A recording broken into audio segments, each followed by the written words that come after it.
সম্মানিত বিনিয়োগকারী, আমার প্রিয় ফলোয়ার্স এবং ভিউয়ার্স, আমি নোমান এএফএক্স ইউটিউব চ্যানেলের আজকের আলোচনায় আপনাদের সবাইকে স্বাগতম। সপ্তাহে আমরা ডিএসইএক্স ইন্ডেক্সকে একটা মিক্স মুভ দেখতে পাই। প্রথমে একটু ডাউন হয়, তারপরে আপে যায়, আবার ডাউন হয়, এরপরে আবার প্লাসের মাধ্যমে গত বৃহস্পতিবারে ডিএসইএক্স ইন্ডেক্স বা ঢাকা স্টক এক্সচেঞ্জের মার্কেট ক্লোজ হয়। আগামীকালকে থেকে যখন মার্কেট ওপেন হবে, আবার আমি আজকে যখন ভিডিওটি রেকর্ড করতেছি তখন এটা আজকে 25 তারিখ। তো আগামী 26 তারিখ থেকে আমরা আগামী সপ্তাহ পুনরায় ডিএসইএক্স ইন্ডেক্সকে একটা মিক্স মুভ দেখতে পাবো। এই ক্ষেত্রে সপ্তাহের প্রথম দিকে হয়তো দুই একদিন আমরা ডিএসইএক্স ইন্ডেক্সে পজিটিভ দেখতে পারি, তারপরে আবার নিচের দিকে ডাউন হবে। যদি সপ্তাহের শেষ পর্যন্ত এই ডাউনটা কমপ্লিট হয়, তাহলে পরবর্তীতে সপ্তাহের শেষ দিকে লাস্টের 1-2 দিন বুধবার বা বৃহস্পতিবার হয়তো আমরা আবার একটা আপ মুভ দেখতে পারি। তো সবকিছু মিলিয়ে আগামী সপ্তাহ ডিএসইএক্স ইন্ডেক্স আবার একটা আপ অ্যান্ড ডাউন মুভের মাধ্যমে যাবে, মিক্স হবে। তো আপনারা যারা আমার ফলোয়ার্স এবং ভিউয়ার্স, আমি আশা করতেছি আপনারা অবশ্যই ডিএসইএক্স ইন্ডেক্সের এখন যে মিক্স মুভ চলতেছে আপ অ্যান্ড ডাউন, আপনারা এতে কোনো বিচলিত হচ্ছেন না। আমি আমার সর্বোচ্চ চেষ্টা করতেছি আপনাদেরকে গাইড করার জন্য, এবং আপনারা অবশ্যই আশা করি ফলো করতেছেন। আমি ঠিক যেভাবে মার্কেট আপনারা দেখতে পাচ্ছেন, মার্কেট ঠিক সেভাবেই মুভ করছে। তো আশা করি এতে আপনারা উপকৃত হচ্ছেন। কিন্তু আমি যে অ্যানালাইসিসগুলো করতেছি এটা অনেকটা অন্ধকার ঢিল ছুঁড়ার মতো, কারণ আপনারা কমেন্টে খুব বেশি আপনাদের মতামত ব্যক্ত করছেন না। তো আমি আশা করবো আগামীতে আপনারা আপনাদের মতামত ব্যক্ত করবেন, আমার অ্যানালাইসিসগুলো আপনাদের কেমন লাগছে বা আপনারা উপকৃত হচ্ছেন কিনা, বা আরও নতুন কিছু সংযোগ করা যায় কিনা। আমি ইতিমধ্যে আমার সাউন্ড সিস্টেমে একটা পরিবর্তন এনেছি, সেটা সম্পর্কে একটু আপনারা মন্তব্য দিবেন। এখন সাউন্ড সিস্টেমটা কেমন হচ্ছে। ডিএসইএক্স ইন্ডেক্সে যদিও মুভ আপ অ্যান্ড ডাউন হবে, কিন্তু এর ভিতরে কিছু কোম্পানি ভালো করতেছে, যেমন বিডি ফাইন্যান্স। আপনারা বিডি ফাইন্যান্সের রিভিউ ভিডিও খুব শীঘ্রই পেয়ে যাবেন। বিডি ফাইন্যান্স নিয়ে আমি ইতিমধ্যেই আমার টেকনিক্যাল চার্ট অ্যানালাইসিস দিয়েছিলাম। তো আশা করি যারা সেই অনুযায়ী বাই করেছেন তারা এখন প্রফিটে আছেন। আমি এর আপডেট দিয়ে দিব। এরকম আরও কিছু কোম্পানি আছে যেগুলো মার্কেট মিক্স থাকলে বা ডাউন থাকলেও ভালো করতেছে। তো যাই হোক, আশা করি আপনারা এই এফএক্স এই ইউটিউব চ্যানেলের পাশে থাকবেন। তো চলুন আমরা আগামী রবিবার মার্কেট কেমন হবে সেটা নিয়ে ডিএসইএক্স ইন্ডেক্সের টেকনিক্যাল চার্ট দেখার চেষ্টা করি। সেই সাথে আমি আপনাদের সাথে আজকে আরও 3টি ইন্স্যুরেন্স সেক্টরের চার্ট অ্যানালাইসিস করব, 3টা কোম্পানির। চলুন আমাদের টেকনিক্যাল চার্ট অ্যানালাইসিস চলে যাই। আমার প্রিয় ফলোয়ার্স এবং ভিউয়ার্স, আপনারা এখানে ডিএসইএক্স ইন্ডেক্সের 15 মিনিটের চার্ট দেখতে পাচ্ছেন। আমি আমার গত বৃহস্পতিবারের আলোচনায় আমি আপনাদেরকে বলেছিলাম ডিএসইএক্স ইন্ডেক্স উপরের দিকে পজিটিভ মুভ হবে। তো চলুন আমরা আগামী 26 তারিখের আলোচনায় যাওয়ার পূর্বে আমি গত বৃহস্পতিবারের কি বলেছিলাম সেটা একটু এক নজর দেখে নিই। আগামীকালকে 23 অক্টোবর 2025 হয়তো ডিএসইএক্স ইন্ডেক্সকে এখানে আরেকটু ডাউন হয়ে তারপর এখানে উপরের দিকে একটা আপ মুভ দেখতে পারি। তখন এই আপ মুভটা এভাবে 5টা সাব ওয়েভের মাধ্যমে হবে। 1, 2, 3, 4, 5, এভাবে 5টা সাব ওয়েভের মাধ্যমে এখানে যে আপ মুভটা আছে এই আপ মুভটা কমপ্লিট হওয়ার সম্ভাবনা আছে। তো আগামীকালকে এবং আগামী 2 কার্য দিবস বা 3 কার্য দিবসে আমরা ডিএসইএক্স ইন্ডেক্সকে এখানে হয়তো পজিটিভ দেখবো। আপনারা এখানে এএফএক্স ইউটিউব চ্যানেলের পেজটি দেখতে পাচ্ছেন। যারা এএফএক্স ইউটিউব চ্যানেলটিতে এখনো সাবস্ক্রাইব করেননি, অথবা আপনি নতুন এই চ্যানেলটিতে প্রথমবার ভিজিট করতেছেন, তারা অবশ্যই চ্যানেলটি সাবস্ক্রাইব করে রাখবেন। এতে করে আমাদের নতুন যে ভিডিওগুলো আছে সেটার নোটিফিকেশন আপনার কাছে সবার আগে পৌঁছে যাবে। এবং আমার এই ইউটিউব পেজে যে সমস্ত আমি ভিডিওগুলো আলোচনা করি সেটা যদি আপনার ভালো লেগে থাকে, অবশ্যই ভিডিওগুলোতে একটি লাইক করে দিবেন। আর অনুরোধ থাকবে ভিডিওগুলো আপনার পরিচিত অন্যান্য যে বিনিয়োগকারী আছে তাদের সাথে শেয়ার করবেন। সম্মানিত ভিউয়ার্স, আপনারা দেখতে পাচ্ছেন আমি গত বৃহস্পতিবার এখানে বলেছিলাম যে ডিএসইএক্স ইন্ডেক্স এখানে 5টা মুভ 1, 2, 3, 4, 5 করে এখানে একটা ইম্পালস কমপ্লিট। আমরা যদি এটাকে এভাবে কাউন্ট করি, 1, 3 চলাচল করি, 3-এর পরে এখানে 4 হবে, এরপরে 5। এইভাবে ডিএসইএক্স ইন্ডেক্সের মুভের এখনো 4 এবং 5 এই 2টা মুভ এখনো বাকি আছে আমার হিসেবে। তো আমরা এই ক্ষেত্রে আগামী রবিবার যখন মার্কেট ওপেন হবে আমরা হয়তো এখানে একটু নিচের দিকে ডাউন দেখতে পাবো বা একটা কারেকশন হবে ছোটখাটো, তারপর আবার ওয়েভ 5 এর উদ্দেশ্যে উপরের দিকে ডিএসএক্স ইন্ডেক্স আবার মুভ করবে।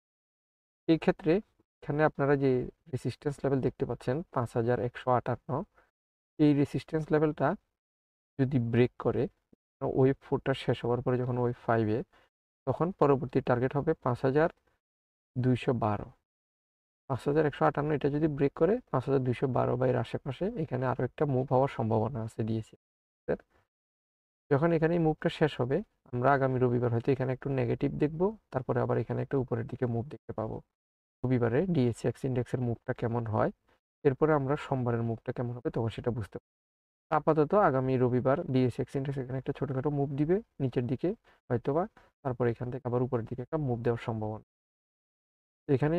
তখন এই বিসি এভাবে ওয়েভ সিটা কমপ্লিট হবে। এখানে যে এখন ডিএসএক্স ইন্ডেক্সের আপনারা যেখানে পজিটিভ মুভ বা আপ মুভ দেখতে, ডিএসএক্স ইন্ডেক্স বর্তমানে লং টাইমে কারেকশানে আছে। কারেকশানের এখানে কারেকশানের বিপরীতে একটা কারেকশান, মানে এখানে সেটা এইভাবে আমি আপনাদেরকে দেখাই দিই। হচ্ছে এইভাবে ওয়েভ এতে নিচের দিকে যাচ্ছে ডিএসএক্স, এখানে বিতে আবার উপরে উঠতেছে, পরে সিতে আবার নিচে নামবে।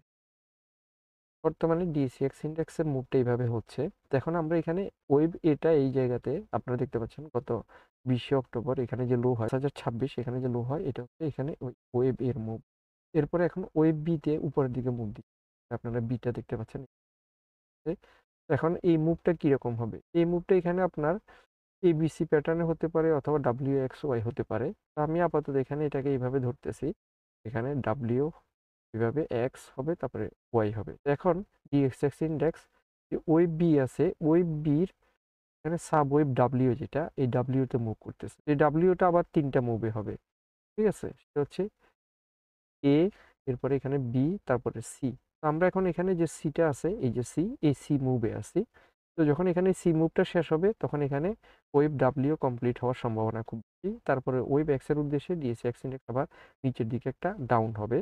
এরপরে আবার এখানে ওয়েভ ওয়াইতে ডিএসএক্স ইন্ডেক্স আগামী দিনে আরও কিছুটা উপরে উঠবে, সেক্ষেত্রে এটা 5300 বা 5400 এই ধরনের লেভেল পর্যন্ত উপরে উঠতে পারে। এখন ডিএসএক্স ইন্ডেক্সের এখানে যে মুভটা হচ্ছে আপনারা দেখতে পাচ্ছেন যে এ বি সি করে যে বি মুভটা হচ্ছে, এই বি মুভটা হচ্ছে এখানে আপনাদের যাদের হাতে বিভিন্ন কোম্পানির শেয়ার আছে এবং বিটা যখন শেষ হবে ওই সময় যদি আপনারা প্রফিটে থাকেন অবশ্যই এখান থেকে প্রফিটটা টেক করে নেবেন। পরবর্তীতে ওয়েবসিতে আবার ডিএসএক্স ইন্ডেক্স আরও একটা বড় ধরনের মুভ দিবে। ডিএসএক্স ইন্ডেক্স 5000-এর নিচে নেমে 4600-700 বা আরও ডাউনও হতে পারে, এটা পরবর্তীতে দেখা যাবে। আপনারা এখানে অবশ্যই যখন এখানে বিটা কমপ্লিট হবে তখন আপনারা আপনাদের হাতে থাকা যে সমস্ত কোম্পানির প্রফিট আছেন আপনারা সেখান থেকে এক্সিট হওয়ার চেষ্টা করবেন। পরবর্তীতে আপনারা আরও দীর্ঘ সময়ের জন্য মার্কেটে আপনাদের বিনিয়োগটা আটকে যাবে এবং একই সাথে বিভিন্ন কোম্পানির যে আপনাদের কাছে শেয়ারগুলো আছে তার আরও ব্যাপক দরপতন হবে। ঠিক আছে, তো সবাই খুব সাবধান থাকবেন। যেখানে যে কারেকশনটা হবে এখানে আপনারা এক্সিট হওয়ার চেষ্টা করবেন, আমি আপনাদেরকে আজকে অগ্রিম বলে দিলাম। চলুন, এটা ছিল আমার ডিএসএক্স ইন্ডেক্সের সার্বিক যে আগামী দিনে চলাচল করবে তার একটা প্রাথমিক ধারণা আপনাদের শেয়ার করার চেষ্টা করলাম। আশা করি এই আলোচনা আপনাদের উপকার। চলুন আমরা এখন আমাদের সেক্টরের যে 3টা কোম্পানি নিয়ে আলোচনা চার্টে চলুন। সম্মানিত বিনিয়োগকারী, স্ক্রিনে এখন আপনারা ঢাকা ইন্স্যুরেন্স লিমিটেড এর এক চার্ট দেখতে পাচ্ছেন। তো ঢাকা ইন্স্যুরেন্স দীর্ঘমেয়াদ এখন কারেকশানে আছে। তো ঢাকা কারেকশন সেটা এখন এইভাবে হচ্ছে 1, 4, 5 এভাবে 5টা সাবওয়েভের মাধ্যমে এখন কারেকশন চলাচল করছে। এটা নেগেটিভ যে চলাচলটা করছে ঢাকা ইন্স্যুরেন্স, এটা নেগেটিভ ট্রেন্ডে আছে। এটা একটা ইম্পালস, তবে এটা ডাউন সাইডের ইম্পালস। তো আমরা এখন এখানে যে ওয়েভ 3টা দেখছেন ঢাকা ইন্স্যুরেন্স চলাচলটা ওয়েভ 3তে চলাচল, ওয়েভ 3টা এখনো কমপ্লিট হয়নি। আমি আপনাদেরকে এইভাবে দেখি, সাপ্তাহিক চার্টে গেলে তখন এইভাবে দেখা যাবে এখন ওয়েভ 3তে চলাচল করছে। এখানে সম্ভাব্য ওয়েভ 3টা আরও নিচের দিকে ডাউন হওয়ার সম্ভাবনা অনেক। এক্ষেত্রে এখন এটা এখন যে ডাউনটা আপনারা এখানে দেখতে পাচ্ছেন এই ডাউনটা হচ্ছে ওয়েভ 3 ডাউন। চার্টকে আরো ছোট করে দিলাম তাহলে দেখতে পাচ্ছেন এখানে যে টোটাল যে মুভটা হচ্ছে এখান থেকে এই যে এটা ওয়েভ 2। ঠিক আছে,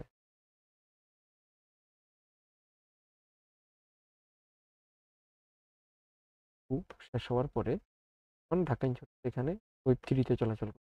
আশা করি আপনারা এখন পিকচারটা আপনাদের কাছে ক্লিয়ার। এখানে যে ওয়েব 3 তে চলাচল করতেছে ঢাকা ইন্স্যুরেন্স, ওয়েব 3 টা হয়তো এখানে শেষ হয়ে গেছে, অথবা ওয়েব 3 টা আরো একটু ডাউন হয়ে এখানে 26 টাকা 80 পয়সা পর্যন্ত নিচে নামবে। আর যদি এটা এখানে ওয়েব 3 হয়ে যায়, তাহলে এখানে ওয়েব 4 এর উদ্দেশ্যে ঢাকা ইন্স্যুরেন্স এখন উপরে মুভ দিচ্ছে বা এটা আরেকটু উপরে উঠবে। কিন্তু আল্টিমেটলি বা দীর্ঘমেয়াদে আগামী লম্বা সময়ের জন্য ঢাকা ইন্স্যুরেন্স আবার এখানে নিচের দিকে ডাউন হবে, এবং সেটা 26 টাকা 80 পয়সা এখানে সাপোর্ট লেভেল দেখতে পাচ্ছেন আপনারা। এই সাপোর্ট লেভেল পর্যন্ত নিচের দিকে নিচে নামার সম্ভাবনা আছে। আর যদি ঢাকা ইন্স্যুরেন্স এখানে 26 টাকা 80 পয়সা এই সাপোর্ট লেভেলটা ব্রেক করে, তাহলে কিন্তু এটা আরো অনেক নিচে নেমে যাবে। আপাতত এখানে যে 26 টাকা 80 পয়সা এই লেভেলটা খুবই গুরুত্বপূর্ণ একটা লেভেল বা কি লেভেল। তো এখানে আমি বলবো আপনাদের যাদের হাতে ঢাকা ইন্স্যুরেন্স আছে এবং আপনারা এখানে যে এই লেভেলগুলোতে বাই করেছেন 30 টাকা বের আশেপাশে, আপনারা এখান থেকে এখন যেভাবে মুভ করতেছে আপনারা এখান থেকে এক্সিট হতে পারেন, কারণ ঢাকা ইন্স্যুরেন্স আবার নিচের দিকে ডাউন হওয়ার সম্ভাবনা খুব বেশি। আমি বলবো যাদের প্রফিট আছে ঢাকা ইন্স্যুরেন্স আপনারা প্রফিটটা টেক করেন। যারা নতুন করে ঢাকা ইন্স্যুরেন্সে বিনিয়োগ করতে চান তারা অবশ্যই সাবধান থাকবেন। আপাতত ঢাকা ইন্স্যুরেন্সে নতুন করে বিনিয়োগ করার কোনো প্রয়োজন নেই। যদি 26 টাকা 80 পয়সা এই লেভেলে যখন ঢাকা ইন্স্যুরেন্স নিচে নামবে এবং এখানে আপনারা যদি কোনো ক্যান্ডেলস্টিক প্যাটার্নের একদিনের চার্টে যদি কোনো রিভার্সাল সিগন্যাল দেখতে পান, তাহলে আপনারা এখান থেকে বাইতে যেতে পারেন। আর না হলে এখানে যদি আপনারা কোনো সিগন্যাল না পান ক্যান্ডেলস্টিকের, তাহলে আরও অপেক্ষা করতে হবে। দেখতে হবে কি এটা কি যে সাপোর্ট লেভেলটা আছে 26 টাকা 80 পয়সা, এটা কি ঢাকা ইন্স্যুরেন্স ব্রেক করে কিনা। যদি এটা ব্রেক করে তাহলে কিন্তু আমি একটু আগেই বলেছি এটা আরো ডাউন হবে।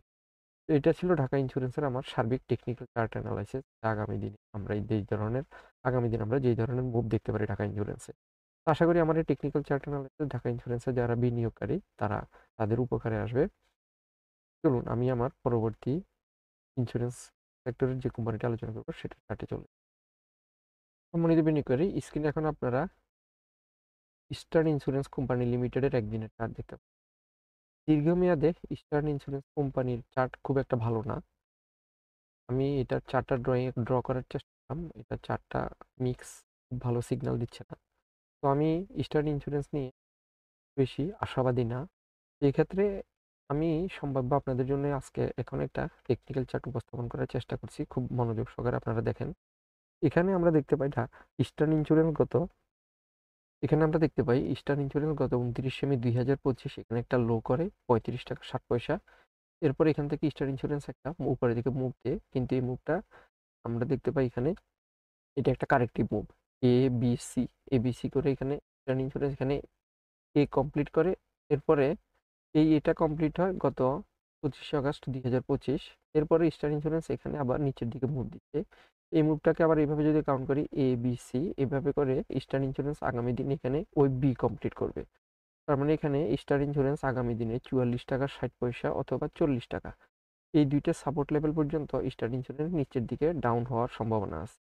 যদি ইস্টার্ন ইন্স্যুরেন্স এখানে 44 টাকা 60 পয়সা এই লেভেলে ডাউন হওয়ার পরে এটা যদি ব্রেক করে সাপোর্ট লেভেলটা, তাহলে কিন্তু এটা আরো নিচে 40 টাকা পর্যন্ত নিচে নামতে পারে। আর যদি এখানে 44 টাকা 60 পয়সা এখান থেকে যদি কোনো বা কোনো ক্যান্ডেল স্টিকের আপনারা রিভার্সাল সিগন্যাল দেখতে পান, তাহলে তখন মাত্র সেই ক্ষেত্রে আপনারা এখান থেকে বাইতে যেতে পারেন। না হলে অপেক্ষা করতে হবে এখানে এই সাপোর্ট লেভেলটা ব্রেক করে কিনা। যদি ব্রেক করে তাহলে তো আমি বললাম 40 টাকা, আর যদি এখান থেকে কোনো রিভার্সাল নেয় তাহলে এখানে তখন ওই বিটা এখানে কমপ্লিট হবে। আপনারা দেখতে পাচ্ছেন ওই বিটা এখানে দিলাম, তখন ওই বিটা এখানে কমপ্লিট হবে, আর যদি এটা ব্রেক করে তখন ওই বিটা আরো নিচে নেমে যাবে। উভয় ক্ষেত্রে যেখান থেকে রিভার্সাল নিবে তখন ওই উদ্দেশ্যে ইস্টার্ন ইন্স্যুরেন্স আবার উপরের দিকে। তো এই ক্ষেত্রে আমি বলবো যাদের কাছে ইস্টার্ন ইন্স্যুরেন্স বাই করা আছে এবং লসে আছেন তারা আরো কিছুদিন অপেক্ষা করেন। 44 টাকা 60 পয়সা 40 টাকা এই লেভেলে যদি নামে এবং এখান থেকে যদি কোনো রিভার্সাল সিগন্যাল দেখতে পান, তাহলে আপনারা নতুন করে বাই করে এভারেজ করে নিতে পারেন। এরপরে আপনারা যখন এখানে সিতে আবার মুভ দিবে তখন এক্সিট হওয়ার চেষ্টা করুন। আর যারা ইস্টার্ন ইন্স্যুরেন্সের নতুন করে এন্ট্রি নিতে চান তাদেরকে সতর্কতার সাথে এন্ট্রি নিতে হবে, যেহেতু ডিএসএক্স ইন্ডেক্স সামনে আরো অনেক ডাউন হবে। সেক্ষেত্রে ইস্টার্ন ইন্স্যুরেন্স এমনও হতে পারে এখান থেকে এখানে যে সাপোর্ট পূর্বের আছে 35 পয়সা ব্রেক করে আরো নিচে ডাউন হতে পারে। তো আমি বলবো ইস্টার্ন ইন্স্যুরেন্সে নতুন করে যদি কেউ বিনিয়োগ করার চিন্তা করেন, আপাতত বিনিয়োগ না করাই ভালো। ইস্টার্ন ইন্স্যুরেন্স আরো অনেকগুলো ভালো ভালো ইন্স্যুরেন্স কোম্পানি আগামীতে আপনারা চার্ট অ্যানালাইসিস পাবেন। ইতিমধ্যে আমি এই ইন্স্যুরেন্স সম্পর্কে আপনাদেরকে বলেছি, এটা খুব ভালো করে বিএনআইসিএল। আপনারা ওই চার্টটা আমার পূর্বের আলোচনাটা দেখে নেবেন। বিএনআইসিএল এর সম্ভবত বিএনআইসিএল, আপনারা ওই অ্যানালাইসিস দেখলেই বুঝতে পারবেন, আমি বলেছিলাম এখানে, এটাতে আপনারা হয়তো আপনারা টার্গেট করতে পারেন। তো এটা ছিল ইস্টার্ন ইন্স্যুরেন্সের আমার সার্বিক টেকনিক্যাল চার্ট অ্যানালাইসিস। সম্মানিত বিনিয়োগকারী, স্ক্রিনে এখন আপনারা ইস্টল্যান্ড ইন্স্যুরেন্স কোম্পানির একদিনের চার্ট দেখতে পান। আমরা দেখতে পাই ইস্টল্যান্ড এখানে গত 21শে অক্টোবর 2024 এখানে একটা লো করে 15 টাকা 10 পয়সা, এরপর এখান থেকে একটা এ, এখানে বি এবং সি, এভাবে এবিসি করে এখানে একটা ওয়েভ কমপ্লিট করে। তো ইস্টল্যান্ড ইন্স্যুরেন্সও আমি যেটা আগে দেখিয়েছিলাম আপনাদেরকে, এখন এভাবে ইস্টল্যান্ড ইন্স্যুরেন্সও এভাবে 1 2 3 4 করে নিচের দিকে একটা ইম্পালস মুভ হচ্ছে। তো এখানে আপনারা এই 15 টাকা 10 পয়সা লেভেল থেকে যে এখানে আপমুভটা দেখছেন, এটা এই যে ওয়েভ 4 এর একটা ওয়েভ 3 কমপ্লিট হওয়ার পরে এটা এখানে ওয়েভ 4 এ এখানে ওয়েভ 4 শেষ হয়ে গেছে বলতে পারি। এখন ইস্টল্যান্ড ইন্স্যুরেন্স ওয়েভ 5 এর উদ্দেশ্যে নিচের দিকে ডাউন হচ্ছে। এখন এখানে ইস্টল্যান্ড ইন্স্যুরেন্সের যে এখানে ওয়েভ 5টা, এই ওয়েভ 5টা আবার 5টা সাব ওয়েভের মাধ্যমে কমপ্লিট হবে। 1 2 আবার 3 4 এরপরে 5, এইভাবে 5টা সাব ওয়েভের মাধ্যমে আগামী দিনে ইস্টল্যান্ড ইন্স্যুরেন্স এখানে 11 টাকা 70 যে লেভেলটা দেখতে পাচ্ছেন, এই লেভেল পর্যন্ত নিচে ডাউন হওয়ার সম্ভাবনা খুব বেশি। তো যাদের কাছে ইস্টল্যান্ড ইন্স্যুরেন্স আছে এবং প্রফিটে আছেন বা কিনে আছে, তারা ইস্টল্যান্ড থেকে এক্সিট হতে পারেন, কারণ এটা আবার আরও নিচে নেমে এখন 20 টাকাতে অবস্থান করতেছে, এটা 11 টাকা 12 টাকা পর্যন্ত নিচে নামতে পারে। যখন এখানে ইস্টল্যান্ড ইন্স্যুরেন্স এখানে নিচে নামবে 11 টাকা 70 বা 11 টাকা, আপনারা এখান থেকে পাইতে যেতে পারেন। ইস্টল্যান্ড ইন্স্যুরেন্সের দীর্ঘমেয়াদে চার্ট অ্যানালাইসিস বা তার চার্টটা খুব সুন্দর একটা চার্ট। আগামী দিনে ইস্টল্যান্ড ইন্স্যুরেন্স দীর্ঘমেয়াদে আপনারা এখানে চার্ট আমি দেখাচ্ছি, এভাবে ওয়েভ 1 কমপ্লিট করার পরে ওয়েভ 2 শেষ পর্যায়ে আছে, এরপর ওয়েভ 3তে আবার উপরে যাবে 4 5। দীর্ঘমেয়াদী, এটা 2 4 5 বছরের একটা চার্ট আমি এখানে আপনাদেরকে দেখানোর চেষ্টা করতেছি। ইস্টল্যান্ড ইন্স্যুরেন্স এখানে যখন ওয়েভ 1টা কমপ্লিট করার পরে এখন ওয়েভ 2 যেই চলাচল করতেছে, ওয়েভ 2 এখানে যে আবার এ বি সি 3টা মুভের মাধ্যমে যে ওয়েভ 2টা কমপ্লিট হচ্ছে, এখানে এ, তারপরে বি, এরপরে সি থেকে রেড করে দিচ্ছি। তো এখানে এখন ইস্টল্যান্ড ইন্স্যুরেন্স এখানে যে এ বি সির, এখন এখানে যে সি মুভটা দেখতে পাচ্ছেন, এখন এই সি মুভে আছে। আমি বলছি যে ইস্টার্ন ইন্স্যুরেন্সের সি মুভটা এটা এভাবে 1, তারপরে এখানে 2, এরপরে এখানে 3, তারপরে এখানে 4, তারপরে 5, এভাবে 5টা সাব ওয়েভের মাধ্যমে ইস্টল্যান্ড ইন্স্যুরেন্সের যে ওয়েভ 2টা সেটা কমপ্লিট হবে। তো আমরা এখন ইস্টল্যান্ড ইন্স্যুরেন্সের এখানে যে ওয়েভ সিটা আছে, তার সাব ওয়েভ 4 শেষ হওয়ার পরে এখন আমরা 5 এ আছি। এখানে যে 5টা আছে, এই 5টা আবার 5টা ভাগে ভাগ হবে, সেটাই আমি এখানে আপনাদেরকে দেখিয়ে দিলাম। আপনারা হয়তো অনেক কনফিউজ হয়ে যাবেন, সেজন্য আমি পুরো বিষয়টাকে আমি আপনাদেরকে এখানে উপস্থাপন করার চেষ্টা করলাম। এখানে ওয়েভ 2 এ বি শেষ হওয়ার পরে এখন সি ও শেষ হওয়ার পর্যায়ে। তো এক্ষেত্রে ইস্টল্যান্ড ইন্স্যুরেন্স যদি আপনারা এখানে 12 টাকা বা 11 টাকা 70 এই ধরনের লেভেলে ডাউন হওয়ার পরে আপনারা এখান থেকে বাইতে যেতে পারেন। আগামী দিনে যখন এখানে ওয়েভ 2টা শেষ হবে, তখন ইস্টল্যান্ড ইন্স্যুরেন্স কিন্তু এখানে অনেক বড় একটা মুভ দিবে। ঠিক আছে? তখন এটা 100 টাকার উপরে চলে যাবে ইস্টল্যান্ড, বা 80 টাকা বা 70 টাকা। তো দীর্ঘমেয়াদে যারা আগামী 2 4 5 বছরের জন্য টার্গেট করতে পারেন, তারা ইস্টল্যান্ড ইন্স্যুরেন্সটাকে দীর্ঘমেয়াদে আপনারা টার্গেটে রাখতে পারেন আপনাদের ওয়াচ লিস্টে। এটা দীর্ঘমেয়াদে অনেক ভালো প্রফিট দিবে, 10 থেকে 15 গুণ পর্যন্ত প্রফিট হওয়ার সম্ভাবনা আছে যখন ওয়েভ 2টা শেষ হবে। তো এটা ছিল ইস্টল্যান্ড ইন্স্যুরেন্সের দীর্ঘমেয়াদে এবং স্বল্প মেয়াদে আপনাদের জন্য আমার টেকনিক্যাল চার্ট অ্যানালাইসিস। আশা করি যারা ইস্টল্যান্ড ইন্স্যুরেন্সে ইতিমধ্যে বিনিয়োগ করেছেন, এই অ্যানালাইসিসটি আপনাদের উপকারে আসবে। আর যারা ভবিষ্যতে ইস্টল্যান্ড ইন্স্যুরেন্সে বিনিয়োগ করতে চান, তাদের জন্য আমি একটা দীর্ঘমেয়াদের যে ট্রেডের যে পরিকল্পনা বা প্ল্যান, সেটা আমি আপনাদেরকে শেয়ার করার চেষ্টা করলাম আপনাদের সাথে। তো ইনশাল্লাহ কথা হবে আবার আগামীকালকে নতুন ভিডিওতে, নতুন আলোচনায়। সে পর্যন্ত সবাই ভালো থাকবেন। আল্লাহ হাফেজ।